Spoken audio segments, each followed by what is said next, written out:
And I know your mom has been a big influence on you, and I know she said to you once that to not equate your self-worth with your career, and that disappointment is part of the business. Yeah. What does that mean to you? I think that's a great philosophy that we Mhm. all want to embody, but most of us don't in this Yeah. industry. You know what I mean? Or in Mhm. an India, in Sure. America, in the world. We're a capitalistic society, and it's Mhm. like you are what you earn. From New Orleans, with the Forstalls. This is Local Legends. One-on-one conversations with some of New Orleans' most exciting and influential business owners, entrepreneurs, movers, and shakers. They're here to give their take on all things going down in the Big Easy. What's up, New Orleans? Welcome to the podcast. I am your host, Jonathan Forstall, and today's podcast, the segment Local Legends. We welcome a singer, guitarist, actress, filmmaker, and cultural advocate known by some as the River Queen. Please welcome the beautiful Miss Grace Gibson. How are you feeling? Oh my gosh, great. I need to bring you everywhere with me. A little bit of a hype. There you go. Got to build you up a little bit. Goodness. Well, thank you for coming on our podcast. Thank you for having me. Absolutely. So I always like to start our podcast off by asking, take us back to young Grace, a 10-year-old Grace. What was she like as a child? 10-year-old Grace, I think there was like this burning desire for something. And I think like a lot of kids, especially in big cities like New York or, cultural epicenters like New Orleans, there's something inside of you that you want to express, but you need to get the tools. So 10-year-old Grace, like very much so, had something to say, but didn't have the tools to say it yet. And it was around 12 that I started to study dance. And that's where all these big feelings and Gotcha. So at 6, when you felt like you were going to perform, you wanted to perform. Tell me, like, what were you doing? Anything creative? Yeah, I was forcing my family to listen to me sing Bye Bye Birdie. I was obsessed with musicals. Okay. A lot of people start in the church.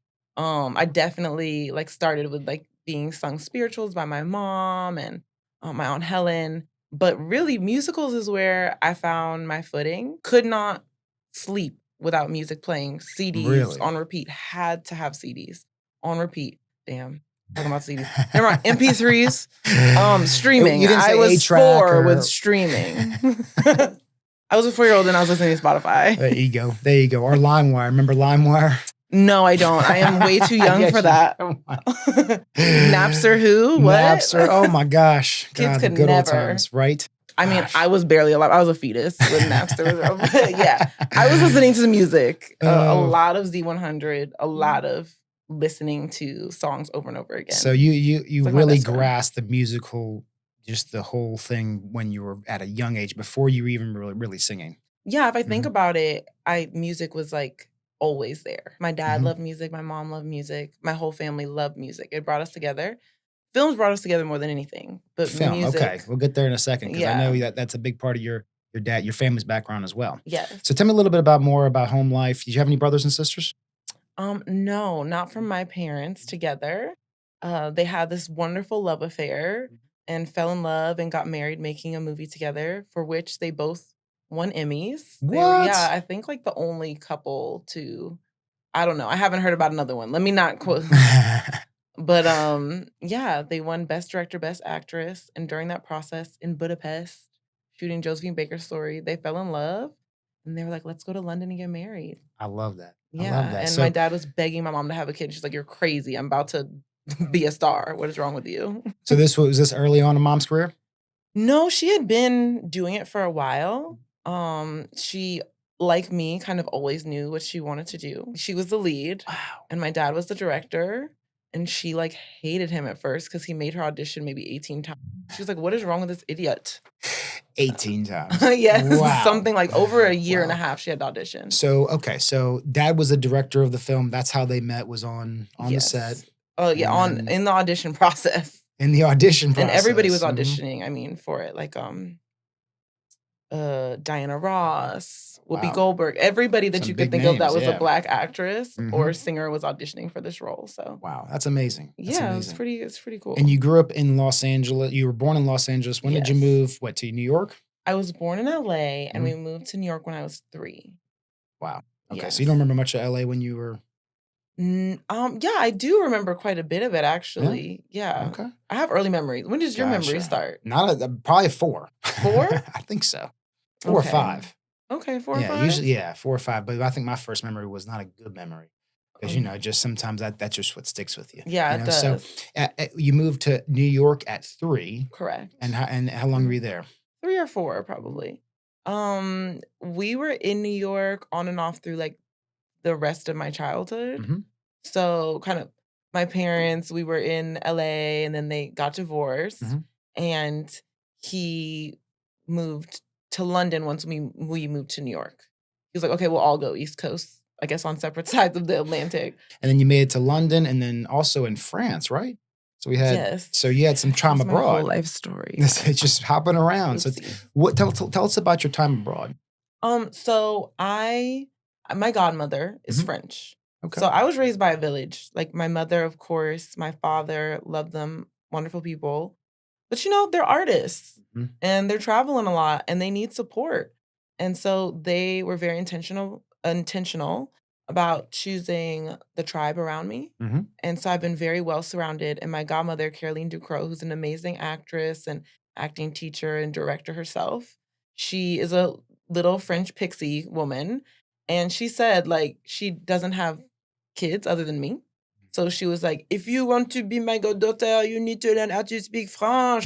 And I was like, all right. And so when I was 16, I hated French. When Mm. I was 16, I was like, you know what? The world is so much bigger than America. And there's so many people I'll never meet because we don't speak the same language. So I got into this program and I lived in France for a year when I was 16. I went to the National Conservatory, did school year abroad, and it was probably the single most chalk-filled, life-changing year I bet. of my existence. And I recommend everybody do that. Like, go Mm. bet on yourself, piss everyone off, leave what you know. It's okay. Your friends will be there, Yes. and try something new. When you think about your childhood and your creativity, Mhm. what did that look like? What did creativity look like inside your home and inside of when you were growing up? Very early, very young. Some of the earliest memories are watching films. Hmm. Like, my dad was a director, and he treated me like a teenage boy. Like, since I was little, I Really? was, like, his bestie. I was, like, one of the guys, and one of the things he liked to do with the guys was, like, watch movies. So I was watching movies that children should not watch because he wanted to, like, get the real opinion. Sure. So we were Was this watching. movies that he created and he was involved with? He was constantly studying. Gotcha. So he was studying. He might have been scouting for an actor. He might have been looking at a production company. He's just like studying for who do I want to work with? What's out there right now? Like I remember watching this movie called Memento when I was like 8. That is not a movie an 8-year-old should watch, but I think it's good for kids to not Mhm. just watch like kid stuff all the Right. time. Yeah. And I learned a lot. So early in, the language of filmmaking was how we bonded. Do you know what I mean? But it wasn't Yes. pushed on me to be artistic. And I can imagine with you and your dad, Mhm. y'all are in the same field. And Absolutely. now it's a beautiful family. But their offices are immaculate. They smell so nice. I have never smelled such a nice law office. We keep it real. We keep It's it fresh. fab. We keep it fresh. I would just hang out here. Everybody seems really cool. We got coffee. We got sodas. What else you need? Y'all, it's big up in here. It's fab. If you get injured, come here. They'll fix it. Yeah, you're right. But I can imagine, did you and your dad kind Mhm. of bond off of that? And when did you say, I want to be a lawyer too, or did he? So yeah, that's a really interesting question. But he's when I was a young kid, he always said, Mhm. "I want you to become a lawyer," and it was Mm. that was put into my head. But what motivated me Mhm. wasn't him saying that. It was me noticing that hey, he had built something phenomenal. Mm. Let me go check it out. Let me go see if I can do what your dad taught, right? And make it better. Let me see if I can take his beautiful business and 10x it, right? Okay. And so that's kind of and right now what we're doing is I'm bringing my own flair, my own ways to the firm, Mhm. and kind of between him and his ways with my ways, and it's Yeah. kind of we're in that point where we're meshing, right? Now that's something that we do share in common, right? That there's kind of this assumption that if you're a child of an artist or a business person, that you Mhm. simply walk into the business, Yeah. right? And that you're already on this level that, you're this great actress's daughter, great director's daughter, that you got it set up. Yeah. I know this is not true because Mm. I'm the son of Chip Forstall, right? So obviously Mhm. everybody says, well, it's handed to him. And yes, we start off at a Mhm. elevated on a plateau, right? Yeah. We start on the 20-yard line, but that doesn't mean it defines us. It doesn't make our success. So what parts of your journey have actually been proving to yourself versus proving to other people? Okay. Well, you know what's really funny? I was just Mhm. thinking about this when you're speaking. My mom begged me not to do this. She's like, "Please be a lawyer. Please go to law Really? school." She's like, "Please, God, please." She like cried. She was like, "It's amazing, but it is cutthroat." She didn't want me to deal with the rejection and the pain and the lack. I think with this industry, maybe similarly to others, but what I see from others, my friends who are in other industries and stuff, Mhm. there is a tendency in some industries that it's a meritocracy. The more work you do, the more time you put in, the more credentials you get, the more information you go higher. That's not the same with entertainment. How so? There are people who have been in LA, child, for years, That's true. working, auditioning, going to class, getting accreditations, getting the knowledge, humbling themselves, auditioning every day for 56 years, nothing. And then Mm. there are people who have gotten everything, who were the, you know, first this and that and I mean, just look at my mom, the second Black woman to win an Emmy for Best Actress. Mm. And everyone says, "I thank you so much. We stand on your shoulders." But do they extend the opportunities? It's like you overlook the people that broke the glass ceiling for you, and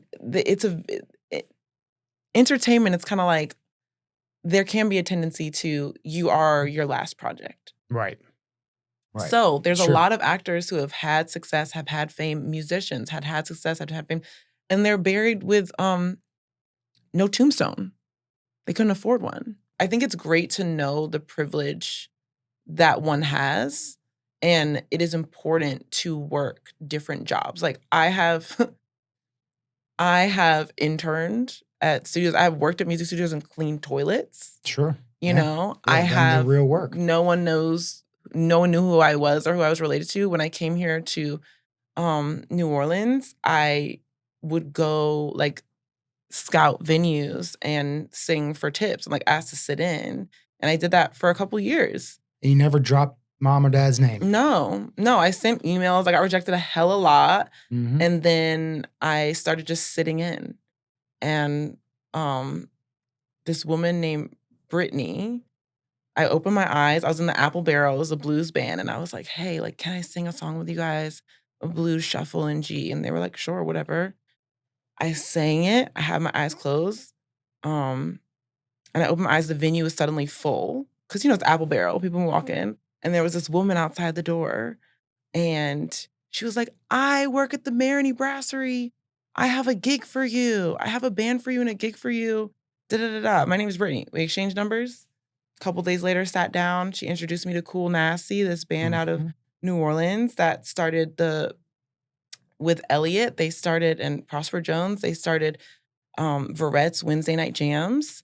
And I just like built this community. And of course, inevitably, with like the internet and social media, people Sure. eventually found out who my mom was, but I didn't lead with that. So Because what does that do? well, that's my question, because if you can drop your name in there, they might give you that preference or whatever. So what did that never cross your mind? Hey, Say. I mean, that just says a lot about your character, because you wanted to prove it to yourself, and you wanted to prove it to everyone that you didn't need mom or dad's name to make you or to help you get successful.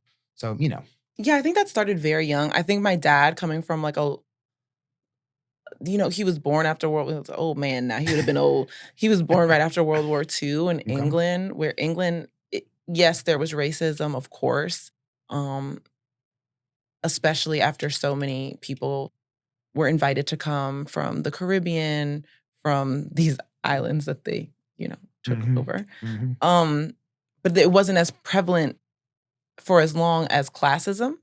So my dad was like, raised in a very classist society, and he was of Jewish descent. And at that time, like World War II, it Gotcha. wasn't a great thing to be.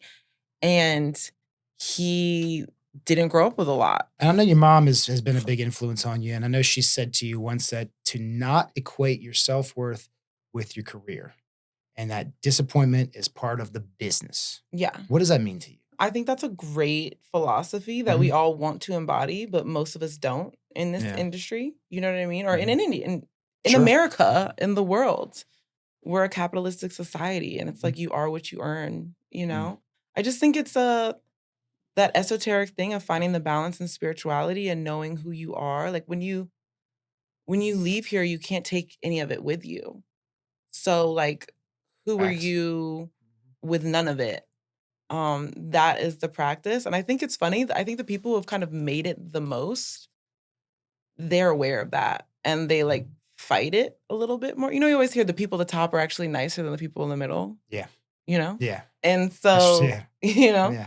it's like, I think that's a good thing to be aware of, to check that, because who's not capable of being an a-hole when Sure. when you get everything you want? Right. Everybody is. Everybody's capable of being jealous. Everybody's capable of being rude. Everybody's capable of backstabbing. And you have to be real to yourself. Like nobody's above that. So you have to put practices and systems in place that even at your highest high, you're balanced. Even at your lowest low, you have something to pull you out. And I think trying to find that middle of never getting away from yourself in the quiet times or in the exciting times. And I'll be frank with you right now. This is a quiet time for me, both intentionally and non-intentionally. I've decided to like, okay, the universe is telling me to sit down. What does that mean? And I'm facing that question. You know, I'm dealing with it head on and creating practices and routines for myself that actually make me better at what I do to invite the right energy in. How does one know where the universe is telling you time for a change? It's like a skill. You know what I mean? Like relationships are a skill. Everybody thinks, oh, you're just going to like fall in love and it's going to work out. Or you're going to be really good at what you do and it's going to work out. But I think also radical accountability within ourselves is a skill that has to be. I actually watched this masterclass with Melody Hobson. She was talking about radical accountability in problem solving for her companies that she was on the board for and that she runs.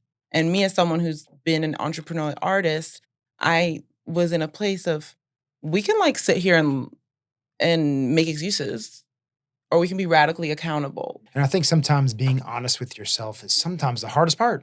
Yes. Right. So, you know, I've had therapy and stuff. I've had therapists and people have given me some stuff that works, some stuff that does not work, waste of time. And so many people that I talk to, my clients that want to talk to a therapist, but they're scared to reach out for help. Yeah. And I tell them everyone needs someone to talk to.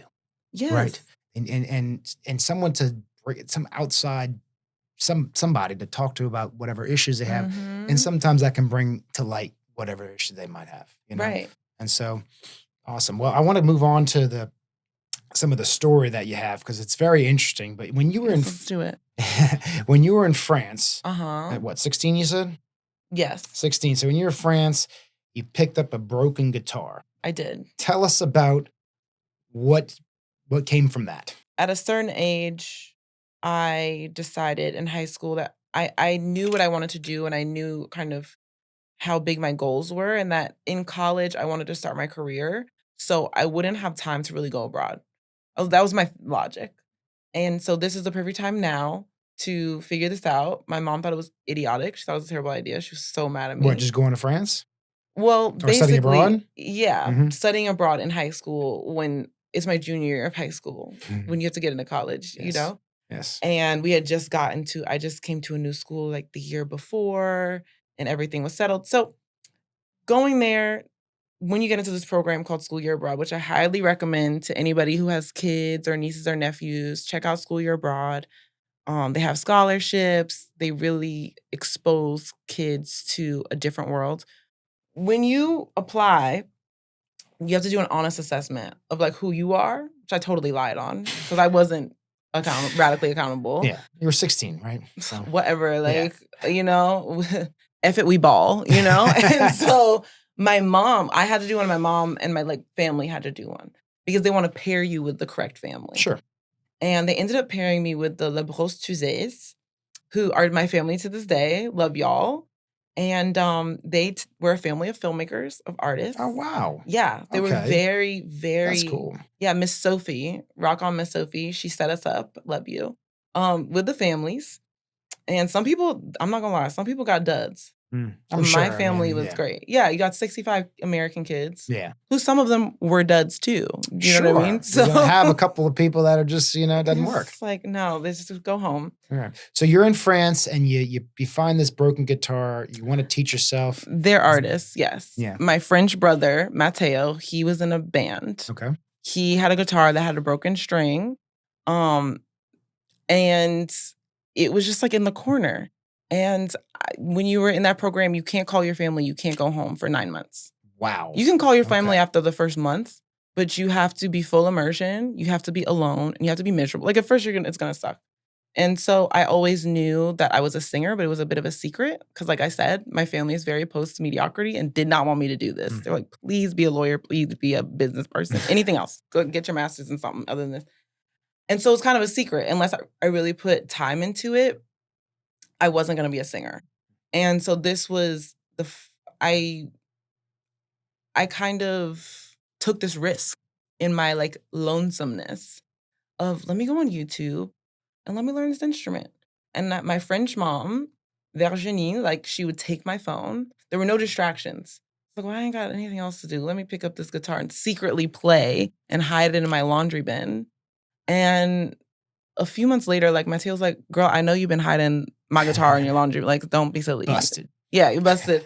And he's like, play something for me. And so we started playing together and singing together. And so how much have you learned at this point? Was it just kind of chords? Was it any songs? I mean, was it just strumming? Yeah, it was funny. I was learning chords. I was taking courses on YouTube, just finding people, chord songs, strumming. I would, on the train to school every day, like practice in my mind different chord formations and different scales. Like I'll just be sitting there and doing it with my fingers. And then my mom came for Christmas to visit, and I was not doing well in school because I was so distracted with this and I was studying dance. I was doing like everything else, but really focusing on the reason why I was there, which was school. So she was like, listen, I will bring your ass home if you don't learn this French. And so I focused in. I stopped focusing so much on guitar, and I did become fluent in French and graduated with good grades. But that, and then going to New York the summer afterwards, I was like, now I have the skill. Like I can play a little bit, just a little bit. And I took this class with Craig Derry in New York City. In New York City, like singers who want to take an affordable group singing class, they go to this class with Craig Derry. I mean, Alicia Keys did it. A bunch of people have done it. And you sing in a group and he's teaching you scales. And so I was like, really, I'm going to be serious, And I was going there every day and doing some other stuff over the summer. And I met someone there and they said, listen, you can sing all you want. And honestly, my voice wasn't that strong at that point. I was still a little hiding and I had a lot to develop in it. Sure. But he said, you can sing all day, but you're not going to make any money unless you write songs. Did you pick up the pen? I did. And I wrote my first song that summer. And then it became, I never planned on it really. I just wanted to sing. I wanted to be discovered and sing and that's when I started writing songs, and it was honestly the best thing that could have ever happened. So you started writing songs when you were in France? No, it's funny. The elements came together where I learned an instrument, which I think is super important, at least the basis of an instrument, while I was in France. And then I started journaling every day on the train. I had this like 25-minute, 30-minute train ride. Gotcha. So then I started writing out my feelings. So by the time I came to New York and I got that tea from that dude who was like, listen, you need to learn how to write songs if you're going to make money and if you're going to make a name for yourself.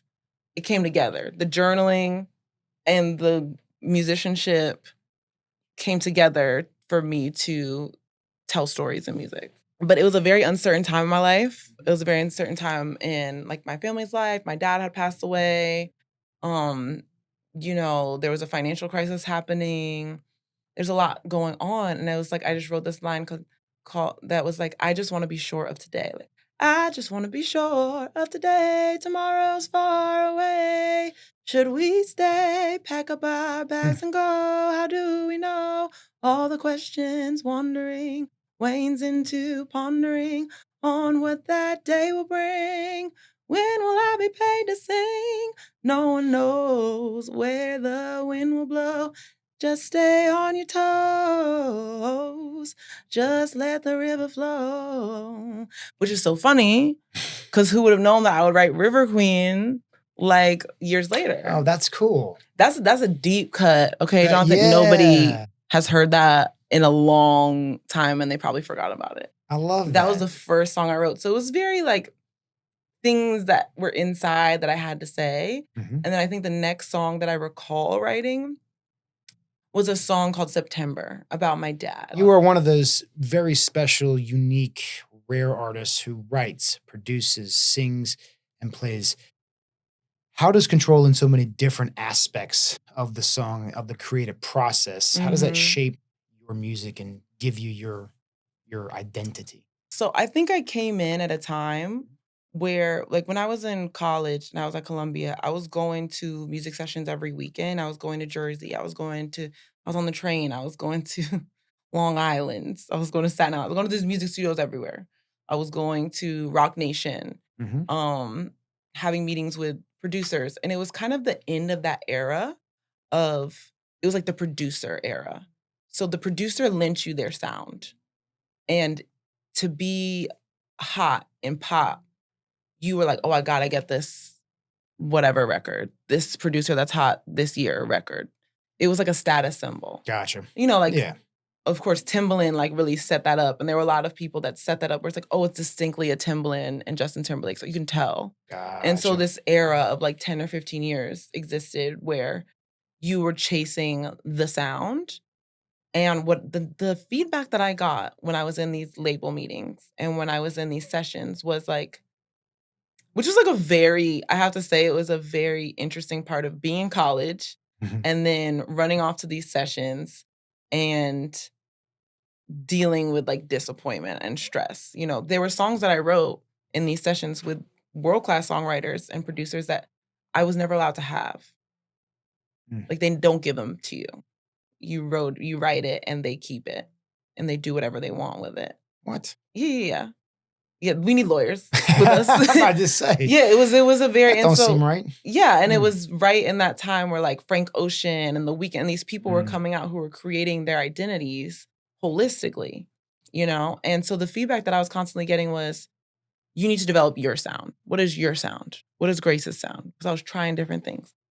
And I just got really frustrated because people were keeping my records. I'm on a train. I'm on the dollar bus going to Philly to do a session. And then they're like canceling when I'm on the bus.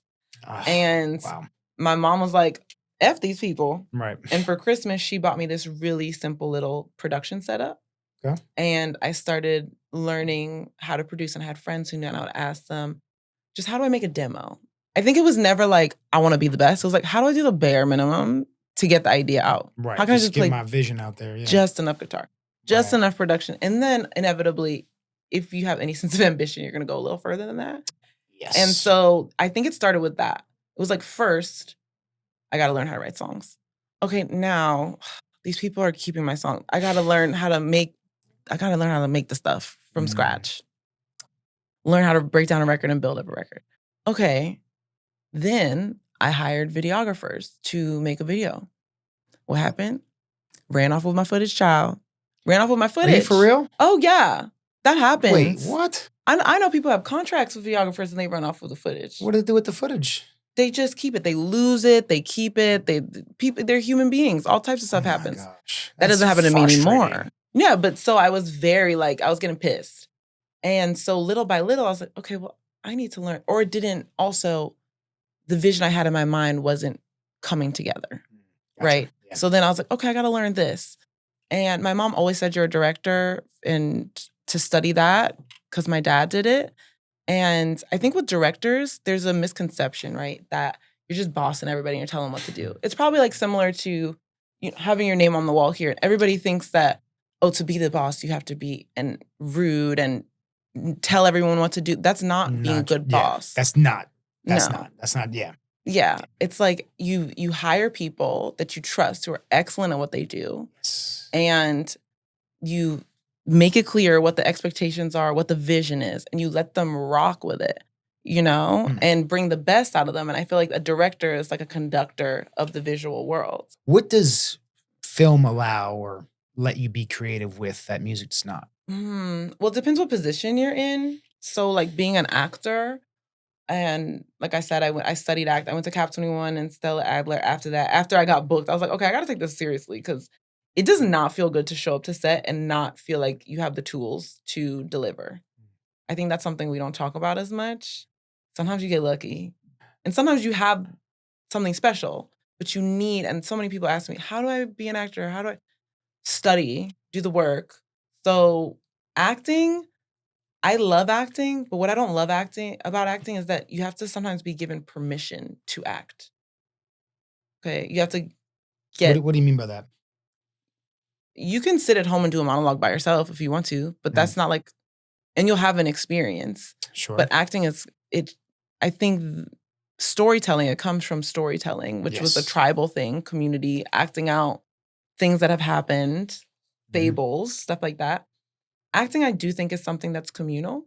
I do think that the magic happens when you're doing it with company. Sure. Music, you don't have to have company. You can be all by yourself. And something like this transient, very special, if you do the work and you study on the music, what I believe is that a greater force will gift you something. Incredible story. You got a bright future. Where's Grace at in 5 or 10 years? Grace is living in her fullest potential and all the things that she's dedicated the past lifetime to. But I love that answer. It's very, very self-aware and kind of, Yeah, I think I'm still working through it, but I want to be the best at what I do. I want a lot of people to experience it because I feel like I've lived enough and studied enough to have something to say that can make us want to be better. And I mean, I'll be honest, I think that's a very good answer because my answer is actually very similar.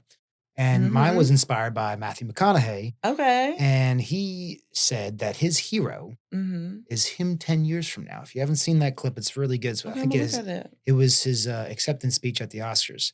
He said his hero is 10 years from now. When he gets to 10 years, that's not his hero. His hero is always 10 years from today because he's always looking to see how he can better himself. And that really stuck with me. So we're always redefining what our own success looks like. And I think that's what you're kind of alluding to is we're figuring it out. Yeah. They say you can't teach a dog, old dog, young dog, new tricks. That's right. But it's like there's ways to recondition ourselves. Well, thank you so much for joining us.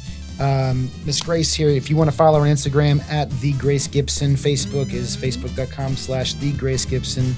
X is the same thing.